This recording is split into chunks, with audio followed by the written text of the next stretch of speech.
On July 27, 1929, many of the world's powers signed an agreement in Geneva that dictated the treatment of enemy soldiers captured during wartime.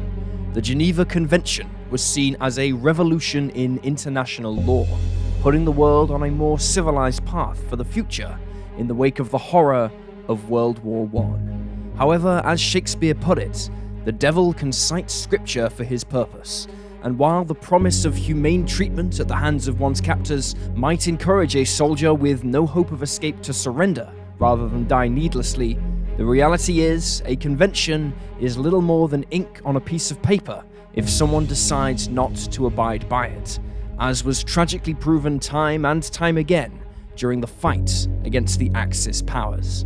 In today's episode, we are going to examine 3 notorious prisoner of war camps that demonstrates just what imprisonment by the enemy can bring, and the lengths some will go in order to escape and get back into the fight against tyranny.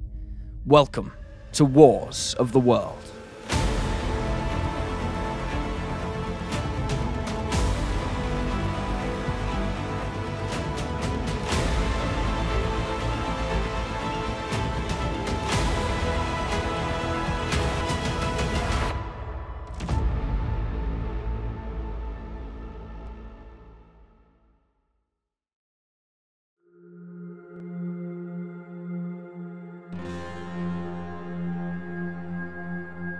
Few events in history can compare in scale to Operation Barbarossa, the German and Axis invasion of the Soviet Union on July 22, 1941. It is a testament to the meticulous planning and preparation of the German High Command that such a feat was even feasible on a logistic scale, but even they were surprised by the initial effectiveness of their troops, with tanks especially often advancing beyond the reach of their supply chain, forcing them to stop and wait for the rest to catch up.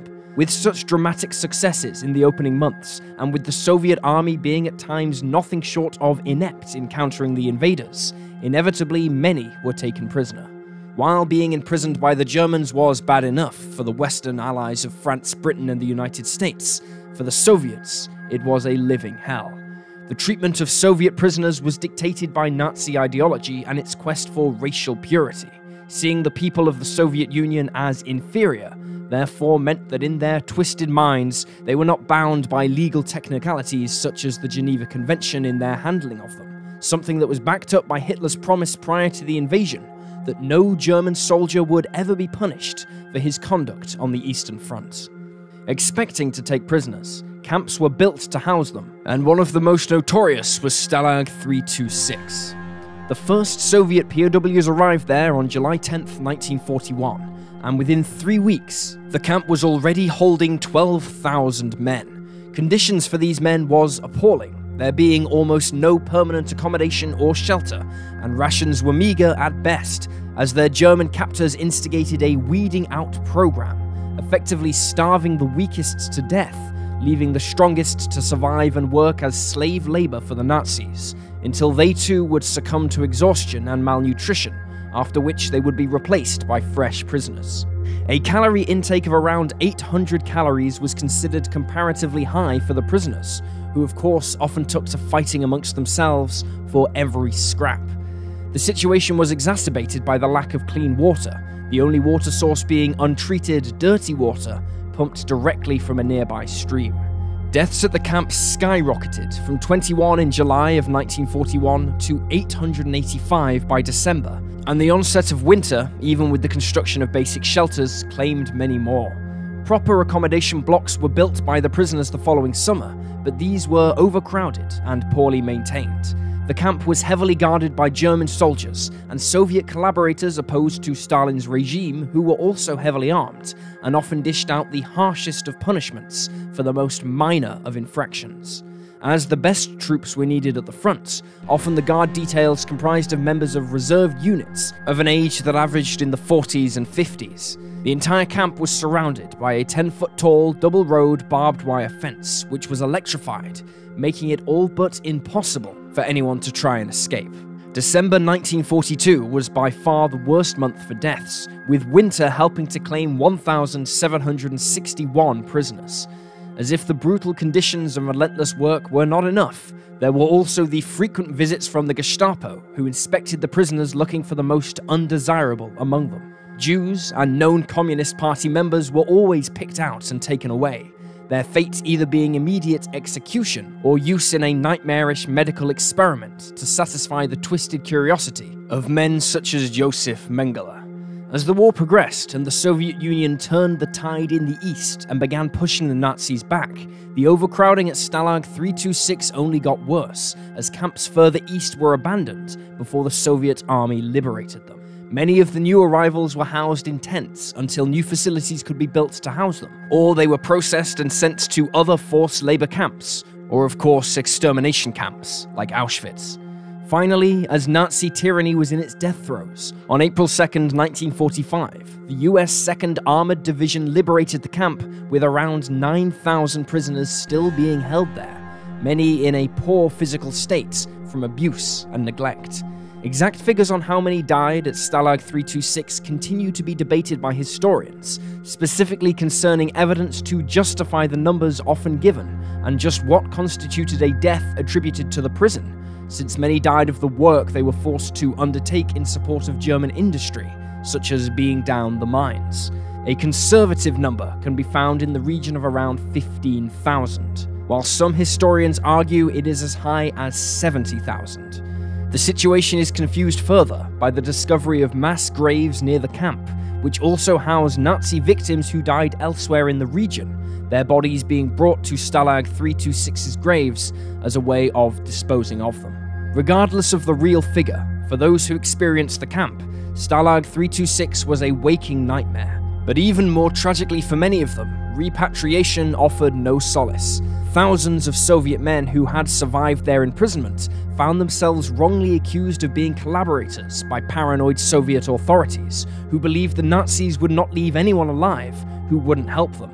Many of these ex-prisoners were denied the right to return to their hometowns and villages, and spent years after the war effectively in exile in their own country. It is often said that after experiencing such trauma as being a prisoner, some people can't leave that period of their life behind. For these unfortunate ex-prisoners, that was certainly the case.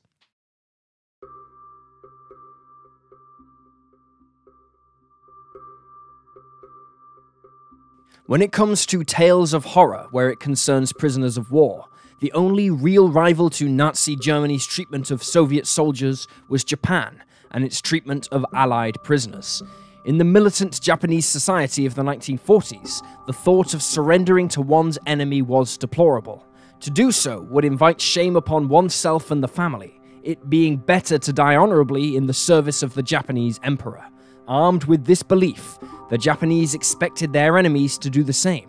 So when thousands of Allied soldiers from Singapore, Hong Kong, and the Philippines found their way into Japanese hands, the Japanese troops looked upon them with disgust that they did not fight on till their last breath.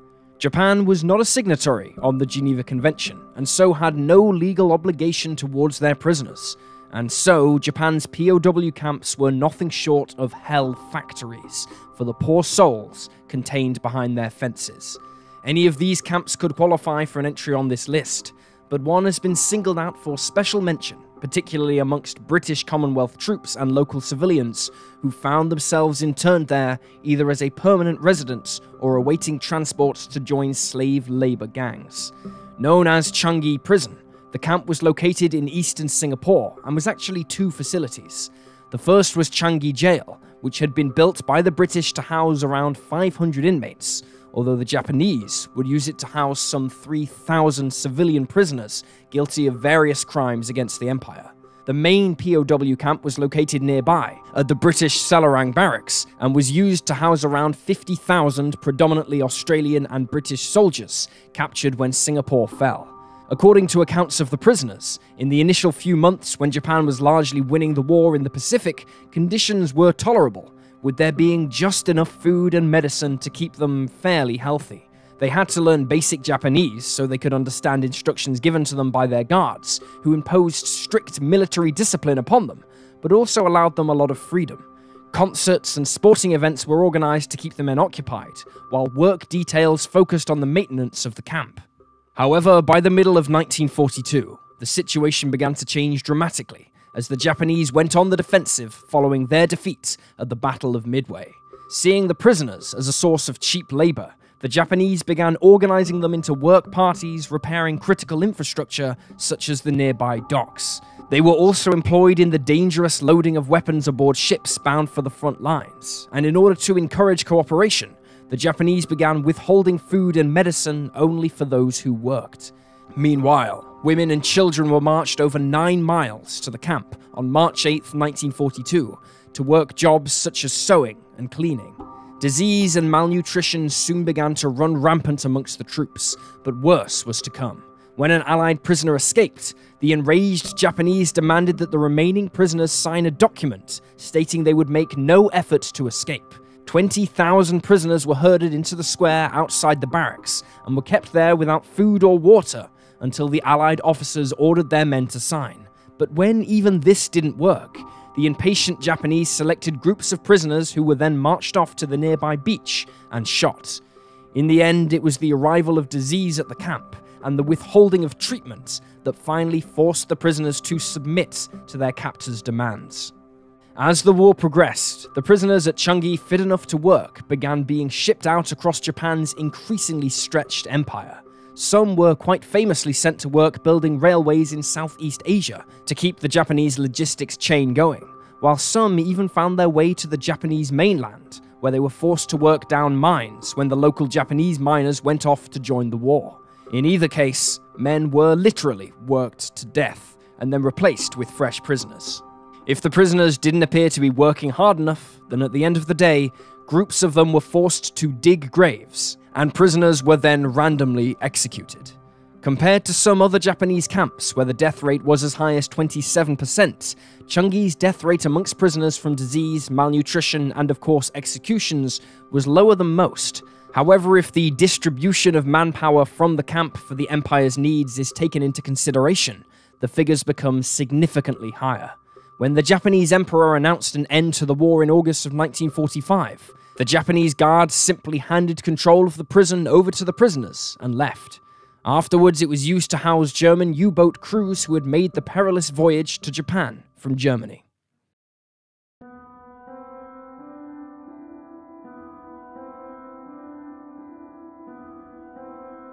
If any one location has come to symbolize the story of being taken prisoner during the Second World War, it is without a doubt Colditz Castle. Inspiring books, movies, and even games, Colditz represents the determination of the Allies to keep resisting Nazi tyranny no matter what. At first glance, the Renaissance-era castle appears almost picturesque, as it sits majestically on a Saxony hillside near the towns of Hartha and Grimma, overlooking the River Mulde. Prior to the Nazis coming to power, it already had quite a colourful history, being home to the first wildlife park in Germany, before serving as both a hospital for wounded soldiers during the Napoleonic Wars, and then another kind of hospital, when it was used to securely house the criminally insane. When Hitler became Chancellor in 1933, the Nazis quickly repurposed the castle as a prison for political opponents, and of course the undesirables of their new society, such as homosexuals and Jews. Upon the outbreak of war in 1939 and the sudden influx of POWs, the German High Command found another use for the castle, namely to house captured officers who had proven themselves to be troublemakers in the regular camps, either by organizing resistance to their German guards or having already escaped and been recaptured. Initially, the prison housed men from all the occupied lands and combative nations, but from 1943, it was used solely to house American, British, and Commonwealth officers, and it was in this period it would achieve its great notoriety. With high walls, heavily armed guards, and being perched on a hilltop near a river, the Germans were initially supremely confident in the facility holding the most disruptive of prisoners, and yet despite its reputation, Colditz actually had a surprisingly high number of breakouts, proving the men held there were indeed some of the most tenacious of the Allied war effort. One man, future British politician Airey Neave, made 2 attempts to disguise himself as a German soldier, although both failed. One of the more elaborate disguises adopted by a French prisoner saw him attempt to disguise himself as a woman. Regular searches of the castle's cells and workshops by the German guards produced a wealth of improvised tools, escape equipment, and even dummy heads for placing in beds to fool them into thinking the men were asleep.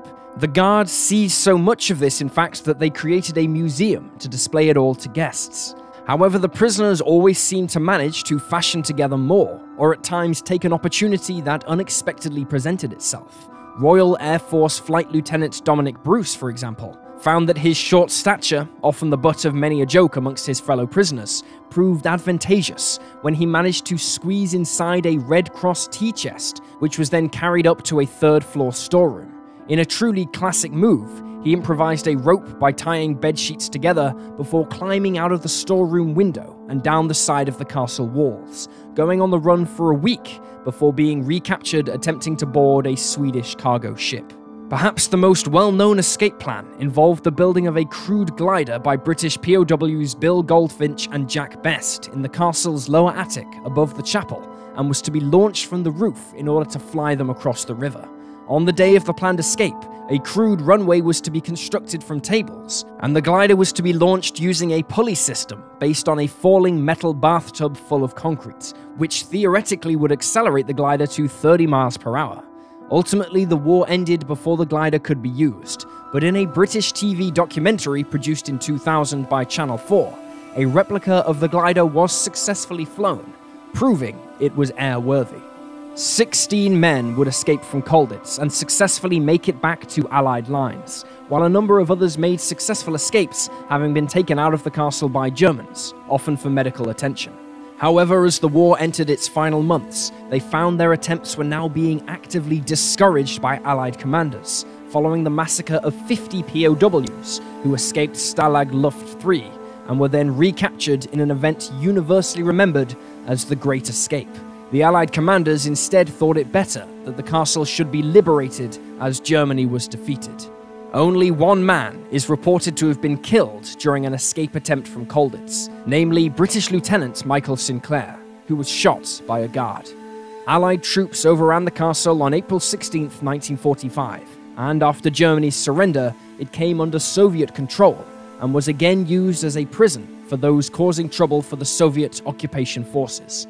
Meanwhile, in the West, the men held at Colditz became legends in their own lifetime, their feats of escape becoming almost mythical, and the name of the camp has become ingrained in the popular narrative of the Second World War. And there you have 3 famous POW camps of World War II. Please leave a comment down below with your own thoughts and reactions, and remember to like this video and subscribe to support the channel. Thank you for watching, and I'll see you next time.